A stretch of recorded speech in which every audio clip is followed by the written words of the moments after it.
अगला है आपका, संविधान की प्रस्तावना को भारत की राजनीतिक जन्म कुंडली किसने कहा था?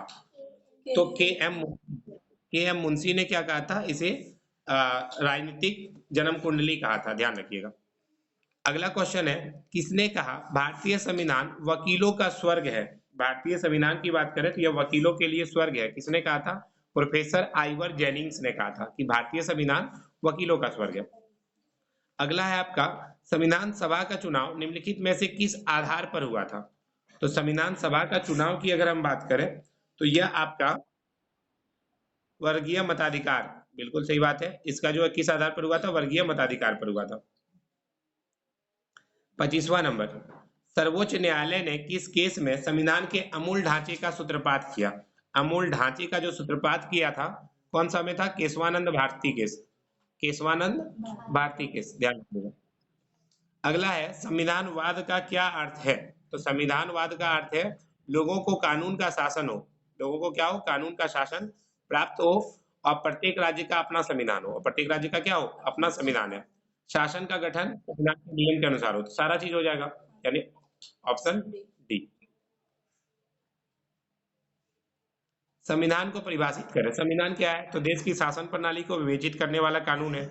यह देश का क्या है? सबसे महत्वपूर्ण अभिलेख है। किस देश का संविधान अलिखित है? तो ब्रिटेन का संविधान क्या है? अलिखित है। संविधान सभा के लिए चुनाव कब संपन्न हो गए थे? 1946 में।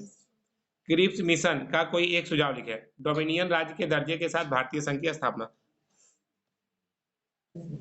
अगला है आपका, किस दल ने संविधान सभा की बैठक का बहिष्कार किया था? तो मुस्लिम लीग ने संविधान सभा की बैठक का क्या किया था? बहिष्कार कर दिया था। भारतीय संविधान में राज्य के नीति निर्देशक तत्व किस देश के संविधान से लिए गए हैं? तो आयरलैंड से लिए गए हैं। कहां से लिए गए हैं? आयरलैंड से राज्य के नीति निर्देशक तत्व लिए गए हैं। संविधान जनता की आशा और आकांक्षाओं का केंद्र है, कैसे?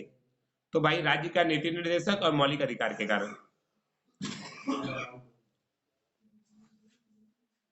अगला है, संविधान सभा में कुल कितने सदस्य थे? तो संविधान सभा में कुल सदस्य संख्या 389 थी, 389, और इसमें 93 सदस्य भारतीय देशी रियासत द्वारा थे, 4 सदस्य चीफ कमिश्नर प्रांत के द्वारा और 292 सदस्य ब्रिटिश प्रांतों द्वारा भेजे गए थे। संविधान की सर्वोच्चता से क्या आशय है? संविधान की सर्वोच्चता से अभिप्राय यह है कि कोई भी संस्था या सरकार का कोई भी अंग जैसे विधान पालिका, कार्यपालिका व न्यायपालिका संविधान से ऊपर नहीं है। ये सभी अपनी शक्तियां और क्षेत्राधिकार के लिए संविधान पर निर्भर रहती है, ध्यान रखिएगा। अगला है, लचीला और कठोर संविधान किसे कहते हैं? तो लचीला और कठोर संविधान का, लचीला संविधान मतलब इसे सरल प्रक्रिया के द्वारा परिवर्तन किया जाता है, और कठोर संविधान जिसको सरल प्रक्रिया के द्वारा परिवर्तन नहीं किया जा सकता, मतलब दोनों का समावेश है, लचीला भी है और यह कठोर भी है। अब देखिए इसके बाद कुछ कुछ लघु उत्तरीय और दीर्घ उत्तरीय, तो ये सब आप लोग का एग्जाम में आने वाला नहीं है, मतलब सब्जेक्टिव नहीं आने वाला, लेकिन हाँ एक बार पढ़ लीजिएगा आप लोग अपने से, हम इसको नहीं पढ़ाएंगे। जैसे आपसे पूछ देगा संविधान सभा की प्रारूप समिति के सदस्यों के नाम, और 4 को ऑप्शन दे देगा, आपसे पूछ देगा इनमें से कौन है, तो आपको याद रखना पड़ेगा अल्लादी कृष्ण स्वामी अय्यर है, एन गोपाल स्वामी अय्यर है, मुंशी टीटी विस्मन्नाचारी है, मोहम्मद सादुल्ला है, और भीमराव अम्बेडकर क्या थे? इसके अध्यक्ष थे।